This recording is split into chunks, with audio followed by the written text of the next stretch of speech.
جہاں تک فگرز کا سوال ہے وہ ابھی تک جتنا سامنے آیا ہے وہ سو ہے، لیکن خطرہ یہ ہے کہ اس میں اضافہ ہوتا جائے گا۔ جو نقصان ہوا ہے وہ بلوچستان میں بھی ہوا، جنوبی پنجاب میں بھی ہوا، خیبر پختونخوا گلگت بلتستان میں بھی ہو رہا ہے، اور سب سے زیادہ متاثر صوبہ سندھ ہوا ہے۔ ہمارا تقریباً پورا صوبہ، ہر ضلع ڈسٹریسڈ کیٹاسٹرفی افیکٹڈ ڈکلیئر ہو چکا ہے۔ میں اپنا ایک اگر لاڑکانہ کا ایگزامپل دے دوں، صرف لاڑکانہ ضلع سے 80,000 فیملیز ہیو بین ڈسپلیسڈ۔ ان سب کو اب ٹینٹس پہنچانا، کھانے پینے کا سامان پہنچانا، صحت کی سہولیات پہنچانا، انشور کرنے کے لیے کہ یہ بیماری نہ پھیلے، یہ ہمارے امیڈیٹ چیلنجز ہیں۔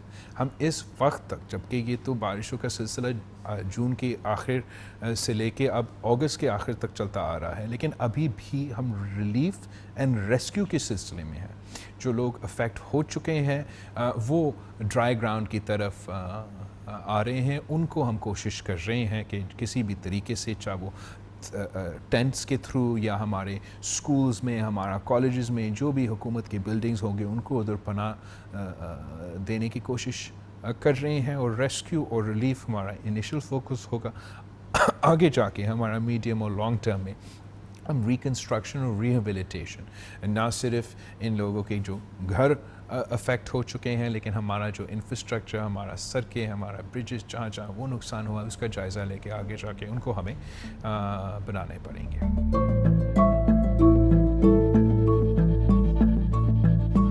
افسوس کی بات ہے، اس لیے میں نے پوری دنیا میں ایسے مثال نہیں دیکھا ہے جہاں اتنا بڑا ایک قدرتی آفت ہو، اتنا سارے لوگ متاثر ہوں، اتنے سارے علاقے متاثر ہوں، اور اس وقت ہمارا سیاست چلتا رہے کہ ایسے دنیا میں کوئی مثال نہیں ملتا۔ جہاں کہیں کوئی زلزلہ آیا، جہاں کہیں کوئی سیلاب آیا تو پورا ملک ایک ہو کے متاثرین کو مدد کرنے کی کوشش کرتے ہیں۔ ہمارے جو اپوزیشن ہے ان کا مرضی ہے، انہوں نے اگر جلسہ کھیلنا ہے وہ جلسہ کھیلتے رہیں، وہ اپنے الیکشنز کے مطالبات کرتے رہیں۔ اس وقت ہمارا جو پرائیورٹی ہے وہ اس مانسون کے، اس سیلاب کے متاثرین کے دکھ درد میں شامل ہونے ہیں۔